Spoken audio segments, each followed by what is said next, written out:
आप सभी कैसे हैं माय स्टूडेंट्स। मैं आशा करता हूं कि आप सभी अच्छे होंगे और मैं भगवान से ये भी दुआ करता हूं कि कामना करता हूं कि आप सभी का क्लास 10th में मीन्स मैट्रिक में आप सभी का रिजल्ट बहुत अच्छा है। आप सभी भी अपना पूरी मन तन धन से आप लोग अपना पूरा जोड़ लगा दे, क्योंकि हम लोगों का जो डेट निकल चुका है आप सभी को मैं बताऊंगा। आज मैं सोचा हूँ कि आप सभी को प्रीवियस जो क्वेश्चन बैंक्स होते हैं जो हमारे हर साल निकाला जाता है उसका मैं आप लोग को स्टडी करा दूँ। एमसीक्यू बच्चे को क्या होता है, बनता नहीं है, बहुत प्रॉब्लम हो जाती है, इसलिए मैं आप सभी को एमसीक्यू डे टू डे दिन प्रतिदिन मैं आप सभी को बीच 10-10 क्वेश्चन दूंगा या 15-15 क्वेश्चन दूंगा। मुझसे जो भी आप लोगों को लाभ हो सके मैं देने का पूरी प्रयत्न करूंगा। तो बिना लेट किए हुए बातें कम, पढ़ाई पे ज़्यादा ध्यान देते हुए हम लोग चालू करते हैं। आप सभी को मैं अध्ययन करने जा रहा हूँ, यहाँ पे दिखाने जा रहा हूँ कि ये हमारे क्या है 2019 जो 19 है, 2019 का एक गणित मैथमेटिक्स है। 25/2/2019 में प्रीवियस क्वेश्चन है। प्रीवियस क्वेश्चन को बनाने से फायदा ये होता है कि आप लोगों को आगे कैसे बना क्वेश्चन आएगा ये पैटर्न आपको पता चलता है। तो आज हम लोग क्वेश्चन देखेंगे, मिनिमम 10 से 15 क्वेश्चन पर डे देखेंगे, आप लोगों को मैं पर डे दूंगा। पहला क्वेश्चन आप सभी को उम्मीद करता हूं कि अच्छा दिखता होगा, और नहीं दिखे तो आप लोग कमेंट जरूर करेंगे। पहला क्वेश्चन है, निम्न में कौन सी अभाज्य संख्या है। तो सबसे पहले निम्न में कौन सी अभाज्य संख्या है, जब तक बच्चे को अभाज्य संख्या पता नहीं होगा तब तक नहीं बनाएंगे। मैं अभी अभी यहाँ पे प्रीवियस में आपसे पहले लिखा हूँ अभाज्य संख्या। अभाज्य संख्या में हम लोग आते हैं तो देखिए यहाँ अभाज्य संख्या के बारे में सबसे पहले ये डिफिनीशन क्या कहता है, वैसी संख्याएं जो एक और स्वयं के अलावा किसी दूसरी संख्या से विभाजित नहीं हो उसे क्या कहेंगे, हम लोग अभाज्य संख्या कहते हैं।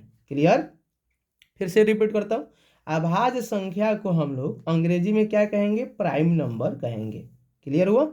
अब अभाज्य संख्या किसे कहेंगे, तो वैसी संख्याएं जो एक और स्वयं के अलावा किसी दूसरी संख्या से विभाजित नहीं हो उसे हम अभाज्य संख्या कहते हैं।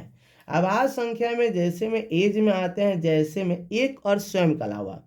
तो मान लीजिए कि हमारा सबसे पहले 2 है, 3 है, 4 है, 5 है, 6 है, 7 है, 8 है, डैश डैश करने का मतलब इन्फिनिट बहुत सारे हम लिख सकते हैं।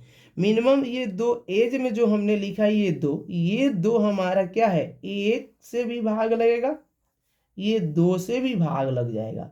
इसमें डिफिनेशन क्या बोला है, वैसी संख्या है जो एक और स्वयं के अलावा किसी दूसरी संख्या से विभाजित न हो।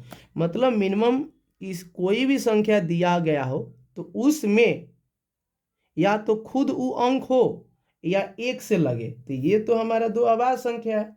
अब 3 में भी आते हैं, 3 में एक भाग लगेगा एक से, एक भाग लगेगा किससे, हमारा 3 से, ये भी हमारा अभाज्य संख्या है। लेकिन ये 4 जो देख रहे हैं ये किससे भाग लगेगा, एक से भी लगेगा, 2 से भी लगेगा और खुद 4 से। ये हमारा 4 क्या है, अभाज्य संख्या नहीं है। क्यों नहीं है, क्योंकि ये जो हमारा रूल है, ये हमारा जो फॉर्मूला है, सूत्र है, इसको ये क्या कहता है, फॉलो नहीं कर रहा है। इसमें 4 में एक से भी लग जा रहा है, 2 से भी लग रहा है, 4 से भी लग रहा है। तो ये कम से कम किससे लगना चाहिए, या तो एक से, नहीं तो एक खुद से लगना चाहिए, ये दो बीच में नहीं आना चाहिए। तो 4 हमारा क्या होगा, 4 हमारा ये जो है ये हमारा क्या है, भाज्य संख्या है, ये अभाज्य संख्या नहीं है। उसी प्रकार 5 है, 6 नहीं है, 6 को भी हम लोग देखेंगे तो 6 में किस किस से भाग लगेगा, एक से लगेगा, 2 से लगेगा, 3 से लगेगा, एक 6 से लगेगा। और नियम क्या कहता है, एक तो एक से लगना चाहिए और एक या तो 6 से लगना चाहिए, मतलब एक तो सबसे लगेगा और एक दिया होगा उस संख्या से लगना चाहिए। लेकिन इस बीच में क्या हो रहा है, 2 संख्याएं जो हम लोगों के पास 2 और 3 है अतिरिक्त हो चुका है। ये 7 भी हमारा अभाज्य है। फिर 8 की बात करें, ये हमारा अभाज्य नहीं है। तो आप सभी को आभास समझ आ गया। तो पहला क्वेश्चन जो हम लोग को दिया है, तो क्या दिया है इसको हम लोग समझते हैं। दिया है क्या, निम्न कौन सी आभाज्य संख्या है। तो इसमें ऑप्शन में आएंगे, तो ऑप्शन में दिया क्या है इसको ध्यान देते हैं। ऑप्शन में का पहला में आते हैं, तो दिया क्या है 29, उसके बाद बी में दिया है 25, उसके बाद सी में दिया है 16 और डी में दिया है हम लोगों का 15 दिया है। क्लियर हुआ। 29, 25, 16 और डी में दिया है कितना हम लोग का 15 दिया है। क्लियर हुआ यहाँ तक। अब 29 जो है ये बताइए, इसमें तो एक से भाग लगेगा और एक किससे लगेगा 29 से लगेगा। अभाज्य का रूल क्या है, एक और स्वयं के अलावा किसी दूसरी संख्या से न लगे। तो ये तो हमारा अभाज्य है ही 29 अभाज्य। लेकिन 25 में आएंगे तो एक से भी लगेगा, 5 से भी लगेगा, 25 से भी लगेगा, ये हमारा नहीं है। 16 में आएंगे तो 1 से लगेगा, 4 से लगेगा, 2 से लगेगा, 8 से लगेगा, 16 से लगेगा, ये भी नहीं है। 15 में आएंगे 1 से लगेगा, 3 से लगेगा, 5 से लगेगा, 15 से लगेगा, ये भी नहीं है। क्लियर हुआ। तो हम लोग को क्या हुआ, यहाँ पे आएंगे तो 1 का आंसर कितना होना चाहिए 29 होना चाहिए। क्लियर हुआ। 2 नंबर क्वेश्चन को हम लोग ध्यान देते हैं, 2 पर ध्यान देंगे। 2 में क्या बोलता है, रैखिक समीकरण युग्म x + 3y। तो लिख लेते हैं x + 3y - 4 = 0 और 2x - 5y - 1 इक्वल ये दिया है 0। अब पूछता है ये समीकरण जो हमारा 2 दिया है, पूछता है कि इस दोनों रैखिक समीकरण का अविरोधी होगा कि विरोधी होगा कि आश्रित होगा, इनमें से कोई नहीं। दिख रहा है आप सभी को, अविरोधी होगा कि विरोधी होगा कि आश्रित होगा कि इनमें से कोई नहीं। तो सबसे पहले इस पर चर्चा करें, विरोधी, अविरोधी या आश्रित या नॉन ऑफ दीज कौन होता है नहीं होता। सबसे पहले आप लोग पढ़े होंगे, आप सभी को गुरुजी पढ़ाए होंगे सर कि इसको पहले वाले का x का गुणांक 1 होता है, इसको बोलते हैं a1, उसके बाद बोलते हैं b1, उसके बाद बोलते हैं c1। तो पहले वाले को क्या बोलेंगे, x का 1 गुणांक कितना 1 है, y का गुणांक कितना है 3 है, और ये क्या कॉन्स्टेंट है, तो ये हो जाएगा -4। इसके नीचे वाले को क्या बोलते हैं a2 बोलते हैं। a2 कितना है हमारा 2 है, और b2 लेंगे तो कितना होगा, y का गुणांक -5 है, और c2 का कितना हो जाएगा सर -1 होगा। तो आप सभी को आगे बता रहा हूँ, देखिए यहाँ पे a1 बटा a2, b1 बटा b2 और c1 बटा c2। क्लियर हुआ।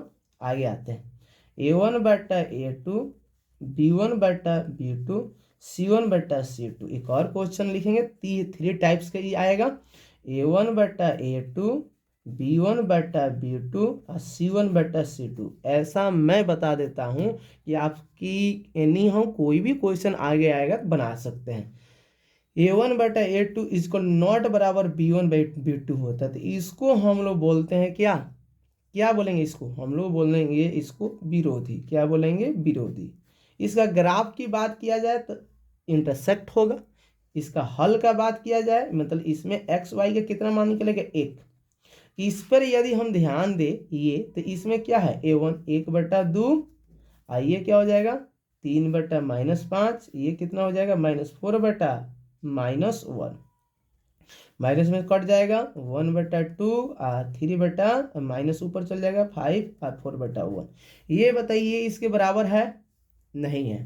तो ये जब नहीं है तो ये क्या हुआ, किसको शो कर रहा है, a1 बटा a2 इसको नॉट b1 बटा b2। क्लियर हुआ। a1 बटा a2 इसको नॉट b1 बटा b2।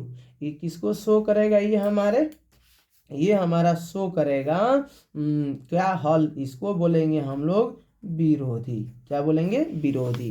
तो इसमें ऑप्शन में क्या दिया था हम लोग को देखेंगे, रैखिक समीकरण जो x + 3y - 4 = 0, 2x - 5y - 0 क्या होना चाहिए इसमें, तो हमारा हल होना चाहिए बोलेंगे विरोधी। क्लियर हुआ। आगे आते हैं, तब आगे आएंगे तो 3 नंबर क्वेश्चन को देखेंगे। 3 में बोलता है क्या है, यदि किसी समानांतर श्रेणी का छठा और 12वां पद 13 और 25 है, इसका पहला पद है, यदि किसी समानांतर श्रेणी का छठा और 12वां पद, छठा और 12वां पद दिया है, छठा पद दिया है, छठा और पद और छठा 12वां पद, 12वां। अब यहाँ पे छठा जब हम लोग आएंगे छठा के लिए, तो छठा को हम लोग किससे सोचते हैं, a + 5d, और 12वां क्या करेंगे a + 11d। ये हम इक्वेशन 1 मानते हैं, ये इक्वेशन हम 2 मानते हैं। आई दिया कितना है, छठा पद कितना, हम लोग यहाँ पे देखिए छठा पद दिया कितना है 13 और 12वां पद कितना दिया है 25, 13 25। तो ये हो जाए हमारा कितना हो जाएगा, ये हमारा दिया है 13, ये हमारा दिया है 25। और क्या बोल रहा है प्रथम पद निकालने के लिए, तो देखिए तो a+5d बराबर 13 है, a+11d बराबर कितना है 25 है। जोड़ हटाने पर माइनस माइनस हो जाएगा, कट जाएगा, माइनस कितना आएगा 6d, 25 में 13 जाएगा -12, माइनस में कट जाएगा, d बराबर कितना हो जाएगा 12/6, कट जाएगा कितना हुआ 2। क्लियर हुआ। तो इसलिए d का मान कितना है 2।